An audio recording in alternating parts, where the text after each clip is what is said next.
अकेले में तो गाता धरे के कोरा में जिया फल बड़े बड़े अखिया में बुझाई तो भैया के नाता धरे अकेले में तो गाता धरे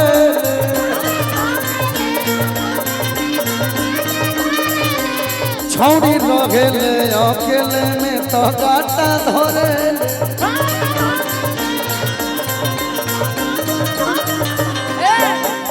गाबना करा के लैला गाबना करा के लैला शादी के जोरा में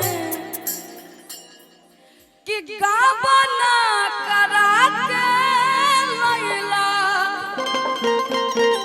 आज शादी के जोरा में कि गाबना करा के लैला आज शादी के जोरा में चंदन जी धराइल बा हयरवा चंदन धराइल बा कहाँ शिवानी के कोरा में चंदन जी धराइल बा शिवानी के कोरा में चंदन जी धराइल बा शिवानी के कोरा में चंदन जी धराइल गावना करा के लैला गावना करा के लैले शादी के जोरा में गावना करा के लैले शादी के जोरा में चंदन जी धराइल बा राजा जी धराइल बा सवतिया के कोन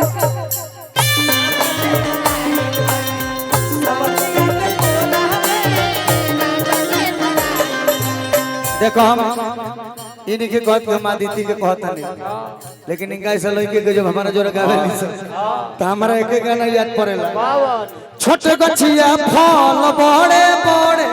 अखिया में गड़े छोटे गछिया फल बड़े बड़े अखिया में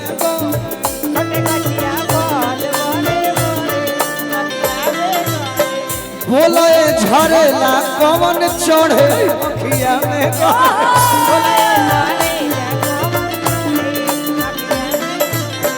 आप जैसा कहिएगा हम वैसा कहें। देखो रियली में हमको भाई हमको और गोलू को भैया बोल देती है दोनों मुँह मिलाता तो भैया जो लड़की बोल दी तो क्या समझिए रहे आप लोग की गावे में सोचे के प्रयोग दोनों आदमी का मुँह मिला था भाई बहन लगा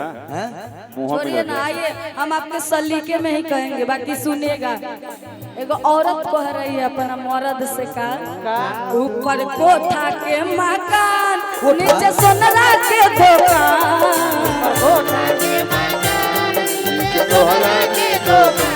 ऊपर कोठा के मकान नीचे सोनरा के दुकान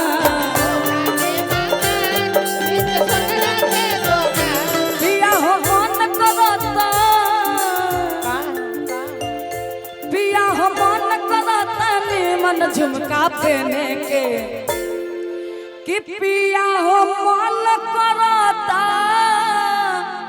आदनी मन झुमका पहने के और का हॉल सिनेमा देखे के ना पिया हो मन करता मन झुमका पहने के हॉल सिनेमा देखे के ना पिया हो मन करता मन झुमका पहने के हॉल सिनेमा देखे तारा गीत के सटले जवाब काहे नथिया गढ़वो उधार राजा जी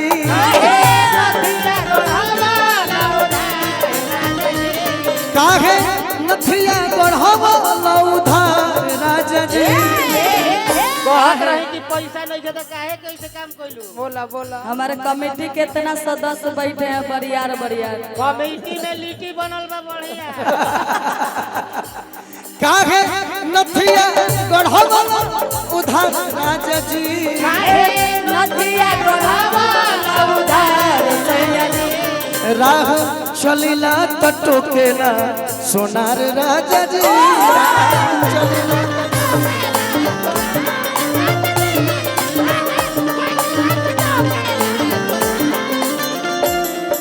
और आगे कहे के बाबू ना हाँ। आगे बढ़ी रहुआ बोली जब ले झुमका ना लैबा तब मुख से ना बोलब पिया हो जब ले झुमका ना लैबा हम मुख से ना बोलब पिया औरत कहत तरीके राजा जी ए सैया जी का कहत लो धनिया हमारा बगल के देख ली गोतनी लोग बा 3 तल्ला झुमका पहन के चले ली छोड़ो ओकरा पर से गिर गइला पे ना के भूबुन छुड़ा जाई तो हमरो इच्छा करेला कि रउआ हमरा के एगो बहुत बढ़िया झुमका दिलवा दी और का कहत तरी जब ले झुमका न लैबा हम मुखो से ना बोलब पिया हो जब ले झुमका ना लैबा हम मुखो से ना बोलब पिया हो।